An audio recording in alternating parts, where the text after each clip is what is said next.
84 സങ്കീർത്തനം. കർത്താവിൻ്റെ ഭവനം എത്ര അഭികാമ്യം! സൈന്യങ്ങളുടെ കർത്താവേ, അങ്ങയുടെ വാസസ്ഥലം എത്ര മനോഹരം! എൻ്റെ ആത്മാവ് കർത്താവിൻ്റെ അങ്കണത്തിലെത്താൻ വാഞ്ചിച്ചു തളരുന്നു. എൻ്റെ മനസ്സും ശരീരവും ജീവിക്കുന്നവനായ ദൈവത്തിന് ആനന്ദഗാനം ആലപിക്കുന്നു. എൻ്റെ രാജാവും ദൈവവുമായ സൈന്യങ്ങളുടെ കർത്താവേ, കുരികിൽ പക്ഷി ഒരു സങ്കേതവും മീവൽ പക്ഷി കുഞ്ഞിന് ഒരു കൂടും അങ്ങയുടെ ബലിപീഠത്തിങ്കൽ കണ്ടെത്തുന്നുവല്ലോ.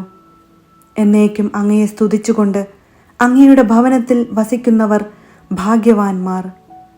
അങ്ങയിൽ ശക്തി കണ്ടെത്തിയവർ ഭാഗ്യവാന്മാർ. അവരുടെ ഹൃദയത്തിൽ സിയോനിലേക്കുള്ള രാജവീഥികളുണ്ട്. ബാക്ക താഴ്വരയിലൂടെ കടന്നു പോകുമ്പോൾ അവർ അതിനെ നീരുറവകളുടെ താഴ്വരയാക്കുന്നു. ശരത്കാലവൃഷ്ടി അതിനെ ജലാശയങ്ങൾ കൊണ്ട് നിറയ്ക്കുന്നു. അവർ കൂടുതൽ കൂടുതൽ ശക്തിയാർജിക്കുന്നു. അവർ ദൈവത്തെ സിയോനിൽ ദർശിക്കും. സൈന്യങ്ങളുടെ ദൈവമായ കർത്താവേ, എൻ്റെ പ്രാർത്ഥന ശ്രവിക്കണമേ. യാക്കോബിൻ്റെ ദൈവമേ, ചെവികൊള്ളണമേ. ഞങ്ങളുടെ പരിചയായ ദൈവമേ, അങ്ങയുടെ അഭിഷിക്തനെ കടാക്ഷിക്കണമേ.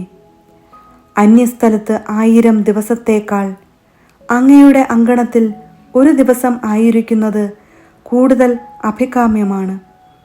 ദുഷ്ടതയുടെ കൂടാരങ്ങളിൽ വാഴുന്നതിനേക്കാൾ എൻ്റെ ദൈവത്തിൻ്റെ ആലയത്തിൽ വാതിൽ കാവൽക്കാരനാകാനാണ് ഞാൻ ആഗ്രഹിക്കുന്നത്.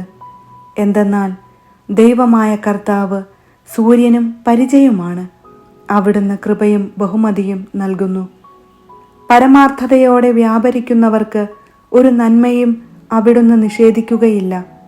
സൈന്യങ്ങളുടെ കർത്താവേ, അങ്ങയിൽ ആശ്രയിക്കുന്നവൻ ഭാഗ്യവാൻ.